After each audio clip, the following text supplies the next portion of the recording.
Pada mulanya adalah firman. Firman itu ada bersama-sama dengan Allah. Firman itu adalah Allah.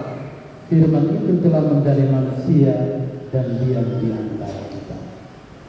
Selamat pagi, salam damai Natal, saudara-saudariku yang dikasihi Tuhan. Pada mulanya kalimat ini pun kita temukan di awal kitab Kejadian. Pada mulanya Allah menciptakan langit dan bumi.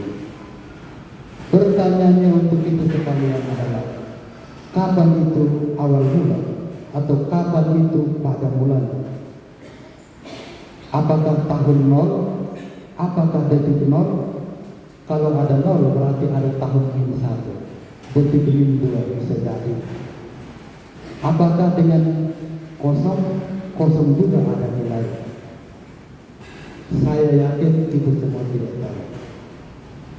Menurut refleksi dan permenungan saya, kalimat atau kata pernyataan awal mula mau mengungkapkan kepada kita tentang sesuatu yang tidak terbatas, mengungkapkan tentang kekekalan, dan kekekalan itu adalah milik dan kepunyaan Allah sendiri. Allah menguasai ruang dan waktu, sekaligus mau menunjukkan bahwa kita manusia adalah bagian dari ruang dan waktu yang adalah terbatas. Kita manusia adalah bagian kecil dari waktu dan dari kekekalan Allah itu sendiri. Dan Allah yang menguasai ruang dan waktu, Allah yang adalah kekekalan itu, kini telah menjadi manusia dan diam di antara kita. Dialah Kristus Tuhan yang telah lahir di kota Daud, yang telah lahir bagi kita, yang kekal masuk ke dalam yang fana, yang ilahi masuk ke dalam yang insani, yang surgawi masuk ke dalam duniawi. Inilah mujizat terbesar bagi orang Katolik, karena Allah menjadi manusia, Allah yang kekal itu menjadi manusia dan tinggal di antara kita. Tujuannya adalah supaya manusia memiliki harapan untuk menuju jalan atau menuju tempat di dalam kekekalan itu.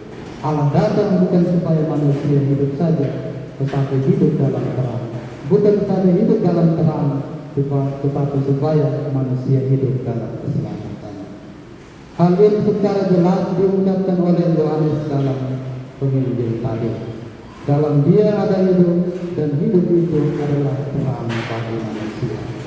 Aku datang supaya mereka memiliki hidup dan memilikinya di dalam kenikmatan. Maka setiap orang yang tinggal mengimani Kristus akan diterangi, karena ia dilahirkan dalam terang, berjalan dalam terang, dan akan menuju kepada terang itu sendiri. Amin. Teman beriman yang dikasihi Tuhan, kita telah menjalani tahun 2022 dengan berbagai macam dinamika hidup.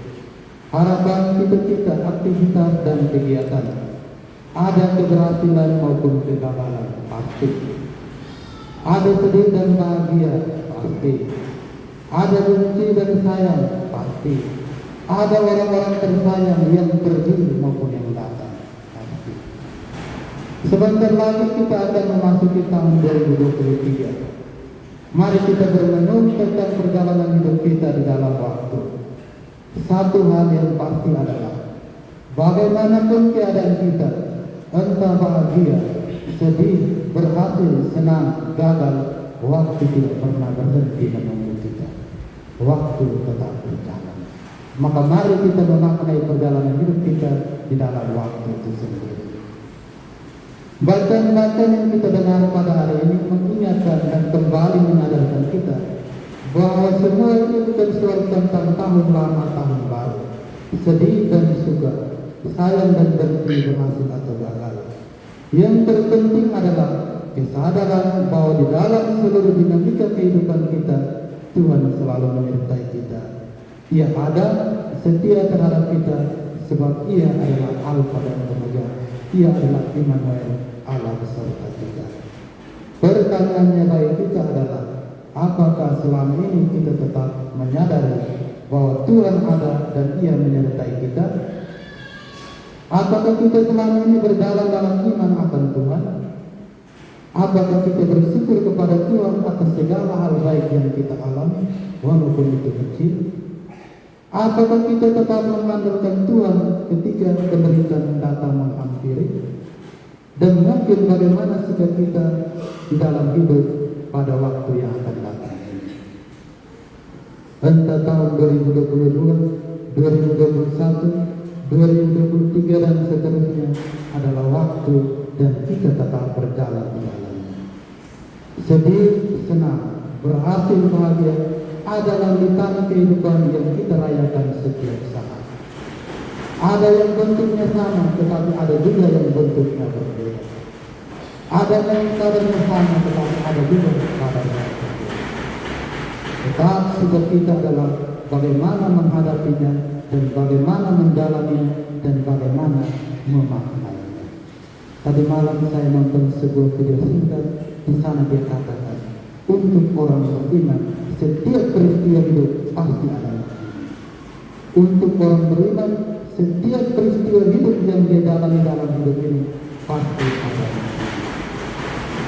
Disinilah Injil Yohanes mengajak kita bahwa untuk berjalan di dalam Kristus Tuhan, Ia adalah terang bagi kita, Ia adalah jaminan kepenuhan hidup itu sendiri. Ia sudah datang, jangan lari. Seperti tadi baca Injil tadi, Ia datang kepada milik kepunyaannya, tetapi milik kepunyaannya tidak menerima Dia. Orang yang berjalan bersama Kristus pasti memiliki kebijaksanaan memaknai hidupnya, teguh dalam tantangan, dan memiliki cara pandang yang berisi dan bernas tentang hidup ini. Keberhasilannya membuatnya selalu bersyukur. Kegagalan membuatnya ia terus berjuang dan mencoba. Kesuksesan membuatnya ia tidak sombong. Kegagalan membuatnya tidak putus asa dan kecewa. Maka ada ungkapan, boleh bangga tapi jangan sombong, boleh gagal tapi jangan putus asa. Berhasil atau gagal membuatnya tetap berbagi, sebab ia tahu dan yakin bahwa setiap perjalanan pasti memiliki tujuan, dan perjalanan bersama Tuhan dan di dalam Tuhan pasti memiliki tujuan yang Tuhan sediakan. Liku-liku hidup adalah hanya bagian dari proses kehidupan. Tidak ada pilihan yang tidak memiliki tujuan. Persoalannya adalah siapa yang tetap setia berjalan bersama Kristus dalam hidupnya, dialah pemenang sejati. Mari kita setia dan menjalani hidup ini di dalam iman akan Tuhan. Dialah Immanuel, Allah yang menyertai kita dan menerangi kita. Tuhan selalu memiliki rencana indah bagi kita, asalkan kita berjalan bersamanya. Jangan mengukur hidup kita dengan waktu manusia. Jangan mengukur hidup kita dengan keringat orang lain. Ukurlah hidup kita dengan waktu Tuhan. Ukurlah hidup kita dengan syukur kita sendiri. Ukurlah hidup kita dengan doa kita sendiri. Ukurlah hidup kita dengan waktu Tuhan. Karena waktu Tuhan pasti indah pada waktunya. Dalam nama Bapa dan Putra dan Roh Kudus. Amin.